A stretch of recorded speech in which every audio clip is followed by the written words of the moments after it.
Morning, welcome po kay Boss M. Maraming salamat po sa pag-invite mo sa amin. Nandiyan po yung mga kaibigan natin. Si Birthday Bentan, si Pusa, at Supremong Gala. Maraming salamat po, Boss M. Thank you po. Isa po sa Bentan po sa Nickel Farm. Yan po yung kanyang aso ni Boss M. Maraming salamat po. Yan kanyang mga isda.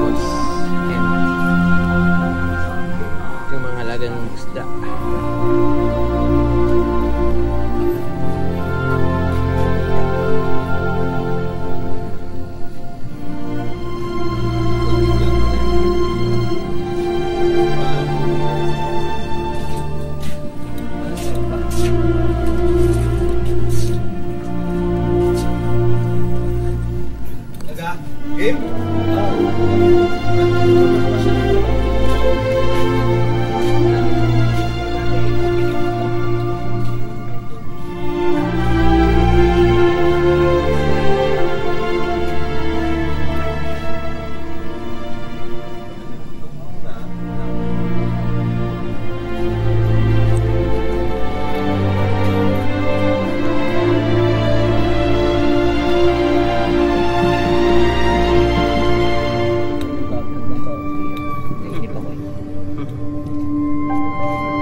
Ilang meters umabot to? Ilang meters? Ito ay, alin ba? Ito. Ilang years? Yung pinakalaki niya. Ayan na yung mga umabot ng... Ang pinakamalaki niyan ay aabot ng 13 inches. Oh, okay. So, hindi siya ganun kalaki talaga. So, 13, maximum 14 inches siguro. But, kaya ako naman ito binila. Gusto ko yung kulay. Ganda silang kulay, no? Galing. Ang isa is puro pako. Red belly pako. Pwede yung kulay, no? Red belly pako. Tinangkat din yun, parang piraan eh, no?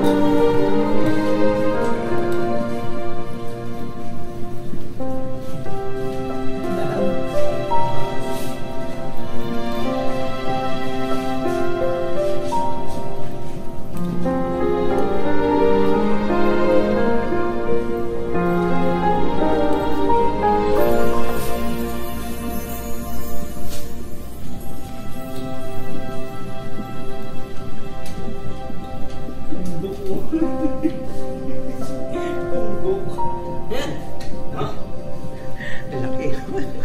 Punggok baga. Pag tumayo sa'yo, mas matagal pa sa'yo. Yan, ang ni Boss M. Kanya mga aquarium at kanya mga isda.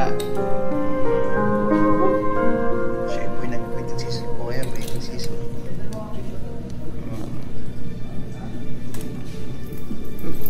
Ito yung mga dito. Ang wali. Hello, baby. Aso.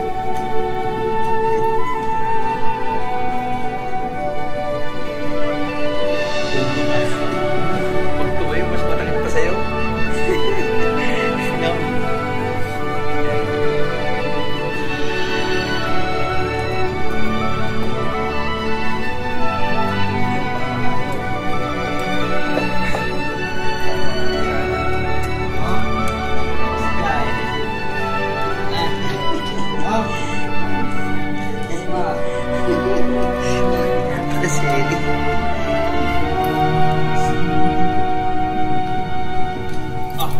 No?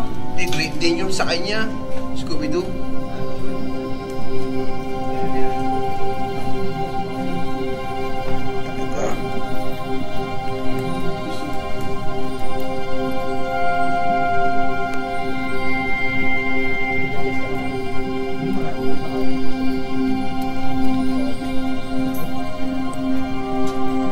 Nakatuwa eh, no?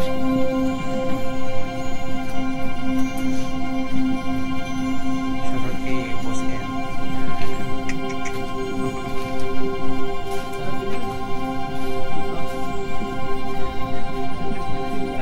Wag, coding sila. Gabi tayo. Lalo mainit.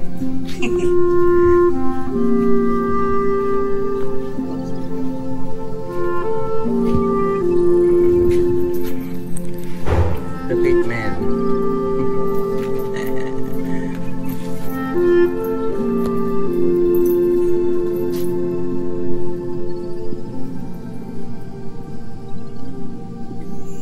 Solid, solid, solid.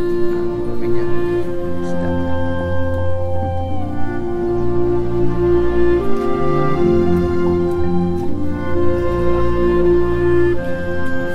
Hanggang sa dumami na. Nangangalak din naman. Ganun talaga.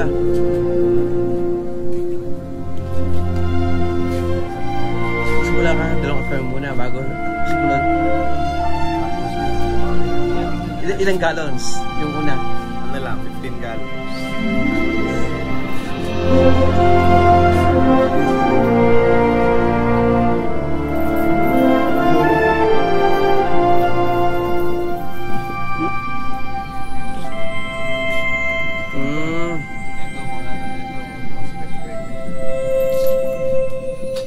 Mga taga sa inyo bumili. Lukluk bunch. Ngayon lang. Ang market natin talaga ay less than 5% Ito ano itong malaki na to bro? Molly pa din yan. Mga long body. Ito yung mga pinapadami na yun. High quality na Philippine. Most expensive. Ilang ano yan, centimeter maabot? Ito lang pala.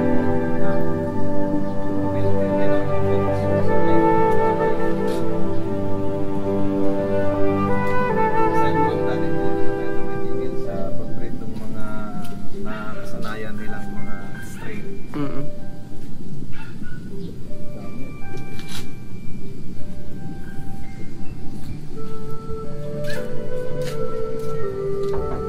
Tao po. Tao po.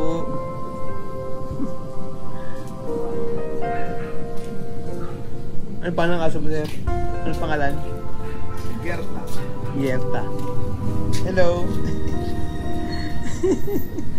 Nakakatakot pero malaki.